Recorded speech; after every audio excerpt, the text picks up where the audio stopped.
Today we are going to cover a very basic program based on binary exploitation, and we will see how you should approach a program when you first see the pawn challenge. And yeah, that is it. Let us just get started without any further ado. I'm going to launch. Well, let us see the file contents first.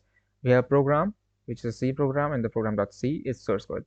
Using the file command based on the binary, we can check it is a 64-bit LSB by executable, and it is a dynamically linked and not stripped binary. So let us first see what all these things mean. This is a 64-bit program. You can see ELF is a format, which means it is a ELF binary, which means Linux binary. LSB means least significant bit. So there are two types. First one is the least, and the second one is the most. So most significant bit and the least significant bit. We'll see about this more after we analyze the program. And here it says dynamically linked, which means the libraries such as puts, gets, or other functions in the C are dynamically linked, which means when in this program binary, all the code for puts or gets, which are the C functions, are not embedded into this application or the binary. They will be fetched from your system itself, so that those functions could be used. If it was statically linked, which means all the code related to the binary is all in the binary itself. Then we have not stripped, which basically means that you can reverse engineer this program, or you can open it in Ghidra and see all the functions, its source code, and you will not have a tough time understanding the code of this program. If it was stripped, that means you will have a tough time reverse engineering it, because the source code or the disassembly of the program will be harder to understand, because all of those things will be obfuscated and it will be harder to understand. That being said, we also have one more step to do, which is checksec, which stands for checking security of a program. If we do checksec program, we can see its architecture type is AMD64, railrow is partial railrow, and stack, there is no canary found. We have all these things, and basically everything is currently turned off. Partial railrow, this all these things we'll see in the upcoming videos that I'm going to do in the coming months. But for now, you don't have to worry about this. This is a very basic program. So these are the two steps that we do basically whenever we are looking at any binary exploitation challenge. We also have other tools like GDB or Ghidra, which we'll take a look later on. But first of all, let us see the program source code. So program.c. So this is our program. We have the main function here, which is launching the vulnerable function. This is the vulnerable function, which defines a character type buffer array of size 16, and then integer type key variable, which is assigned 0. Then we have printf, which is enter the input. Then fgets is used to get the input from the user, and it is taking the input into the buffer variable. Only the 50 characters will be saved in the buffer variable, not more than that, and the input will be taken via the by the user. Standard input means via the keyboard. Then it is going to check if the key is equals to this deadbeef. If yes, it will say you have solved the challenge. Otherwise, it's going to say try again. Key value %x, then key. A %x is a format specifier, which means you want to print this key variable. Okay, but in what format? You want to do it in a string or hexadecimal or whatever. We are saying here %x, which means print the value of key variable, but in hexadecimal format, not in the string format, which usually is %x. Sorry, %s is for string, %x is for hexadecimal. So the value of key variable will be printed in the hexadecimal format. By default, or usually, C does not append the 0x before printing the hexadecimal value, which is why we have specified the 0x here, so that we know the value that is printed is hexadecimal. All right, so that is the basic of the program. If you are experienced in C or in binary exploitation, you might have got the vulnerability by now. The vulnerability here is that the fgets function is used to get the input from the user into the buffer variable, but here we can see buffer variable is assigned the size of only 16 characters. But but the user can specify up to 50. It should be 16 to mitigate the vulnerability, so that user may not override the memory addresses, but it is accepting 50, which means the first 16 characters will be into the buffer variable, but whatever characters are typed after the 16 will override the memory addresses, or the value of different variables such as key or the return function. We'll see all those things in the future videos, but for now keep in mind that if the buffer variable is 16 and you specify more input that the user can input, then of course it is a buffer variable vulnerability. So this is just the basic. Let us see how we can proceed now. So now I'm going to launch the program. It is asking for the input. If I enter A, it says try again, key value 0x0. Take care that 0x we have appended by default in the printf. It says 0x, then it says 0, which is of course the key value, which is 0. Now as we saw that buffer variable can only accept 16 characters, so let us try entering the 16 A's. So 1 2 3 4 8 16, so it is still 0x0. So when we enter the 16 A's, we now know that we filled up the buffer variable up to its max capability, 16 characters, but it can accept more characters up to 50. So why not try at least 20? Let's see what happens. 16, 17, 18, 19, 20, and it is still 0x0. Let us try doing more. So I'm going to copy the 20 from here and then 4 manually. So now it's 24. It is still 0x0. We're going to try again. Now 4 more, which is equals to 28 now. And now we can see it says 0x8. Let us try once again. We can see the values is being changed now. So it was 28. Now I'm going to do 32. So we are iterating by 4 every time. And we can see it says 0x41414141. We know that this the value of key is being printed in the hexadecimal format. Now if we unhex this value of 41, we can say it is A. So 41 is the ASCII code for A. Now we know that after 24 characters, after 24 A's, we are overwriting the value of key. Let us try that once again. So for better understanding, now I'm not going to enter A manually. It's confusing for both of us. So I'm going to use Python to generate the A's. So I'm going to say python-c print. We are going to print 24 A's. Let us first do that. 24. Okay. Now after 24, if I enter B, I entered 4 B's, and we can see it is 0x8. So it was 28. Now we are getting a little bit confused in the offset. By offset I mean the mark or the length after which whatever you specify will override the value of key variable. So we just saw that these are 28 characters now because these were 24, and then I appended 4 B's, which equals 28, and now the value is being changed. So after 28 characters, if I enter C, 4 C's, you can see here the values can totally change. This is 43434343, which is 43 is the ASCII code for C.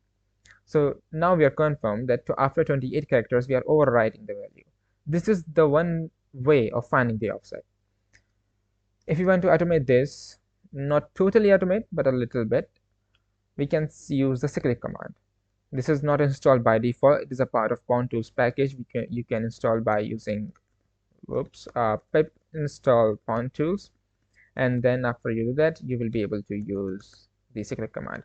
So cyclic helps you in generating the random characters. It says the number of characters to print, and then using the -L we can look up the value to find the offset. Let us see how it works.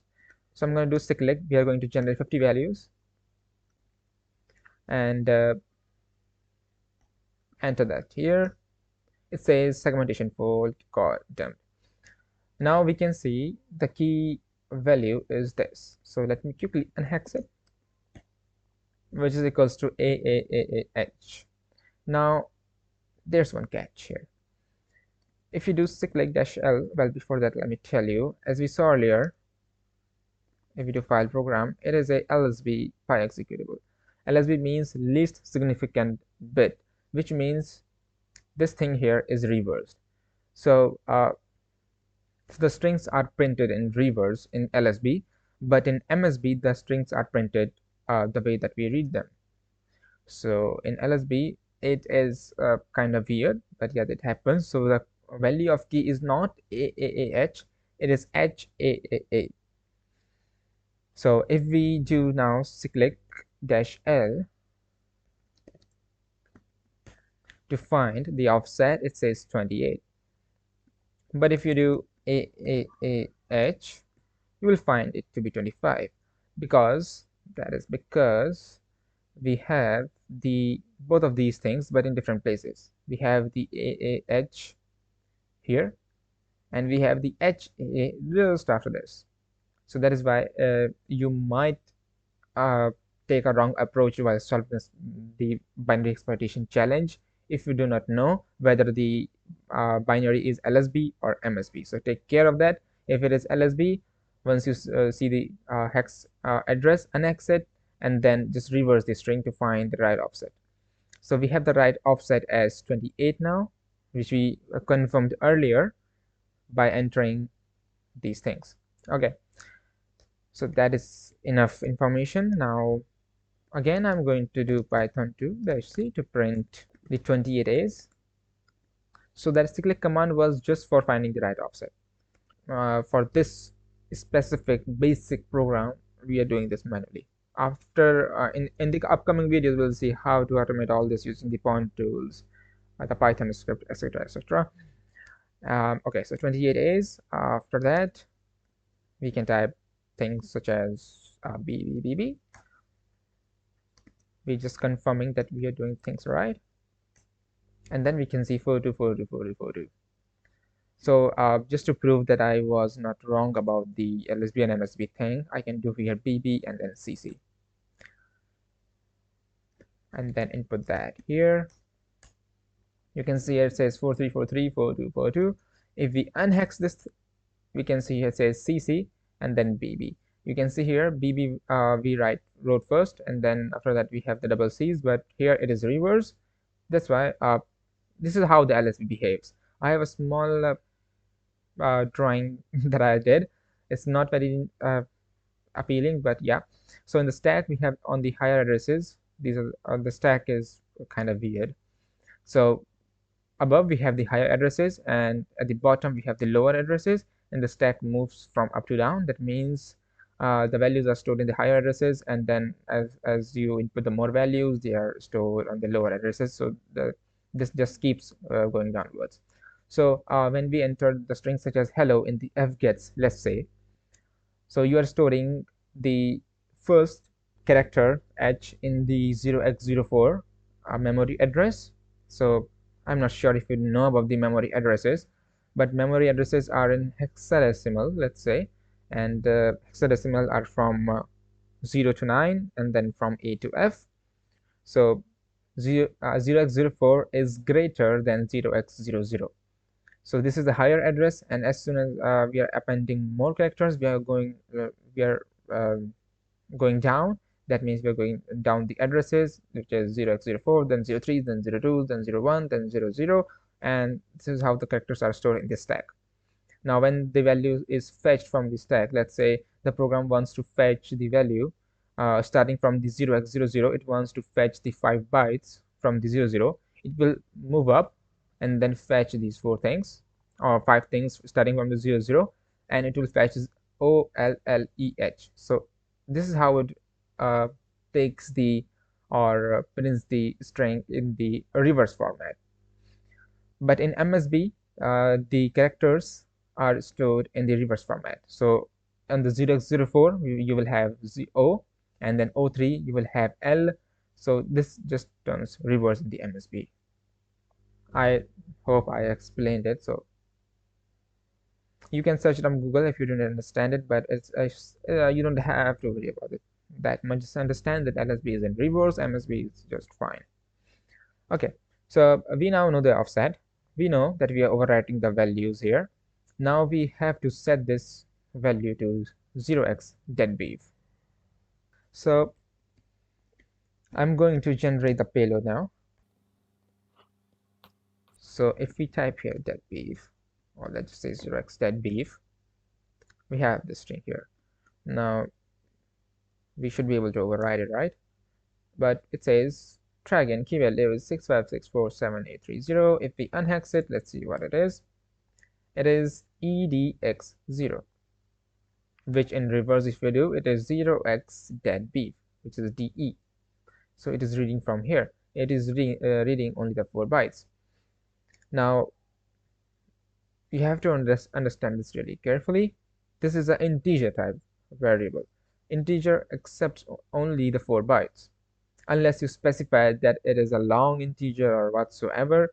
But right now, by default, it is an integer type key variable, and integer accepts only the 4 bytes. Speaking of 4 bytes, when you say 0xde, these are the 4 bytes. So each character is of 1 byte, or you can say 8 bits, which form 1 byte. So 0xde is total 4 bytes. Now we know, okay, it is the key takes 4 bytes, but how are we going to type 0x deadbeef into those 4 bytes using only the space of 4 characters? The answer is using the hexadecimal. Let's see how that works. Yeah, so let us see how that works. So Python 2-c, this is going to be our final payload. So I'm going to print a times 28 and plus, now this is where our payload goes. We have to change the value of key, and we have to specify the bytes in hexadecimal format. So if we do this like that beef, it's a string, right? And it is of 8 bytes. But we want to specify our address in raw bytes. So to specify in raw bytes, you have to use hexadecimal using the /x format, which is to specify that it is a hexadecimal string. And since our program is a little ending format, so if we do this /xde and then x80 and xpe and ef, the program will read it in reverse. So our address will be ef, be, ad, and de. But we do not want that, so we will specify our payload in the reverse format. So it will be like this, de, then instead of typing in front, you have to start typing on the back. So de, now ad, be, ef. If you print it out, we can see the a's are printed perfectly. But this is not printable because these are hexadecimal strings.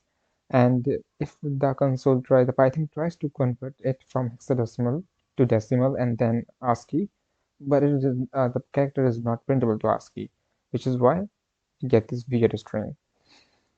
So if you copy this and paste it into the program, it will not work because it can, it cannot understand this single byte or this character. It's not printable. So we have to redirect or save our payload in a file payload. Now if we see the bytes of this file, let's say payload, wait, how do we do that? I'm not sure, maybe hexedit.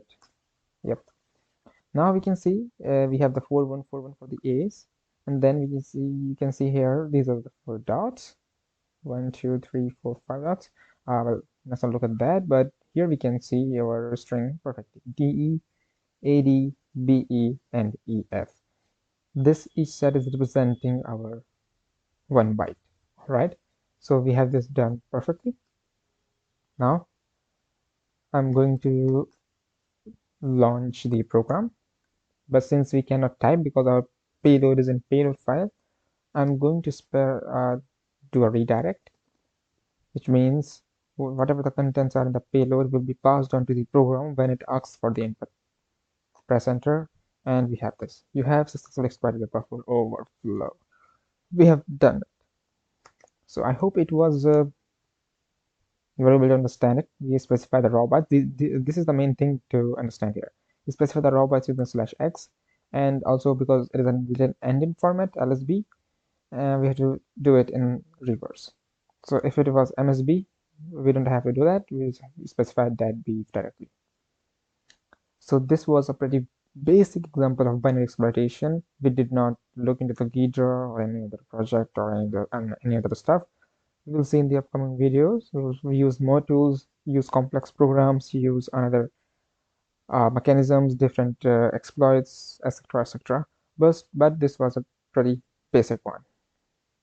So you can find the program and program.c file on my Discord server. Join using the link which is given below in the description, and you'll find this for your practice. So yeah, that is it. If you have any questions, type it in the Discord or just ask in the comments in the YouTube, and I'll make sure to answer that. That is it. I'll see you next time.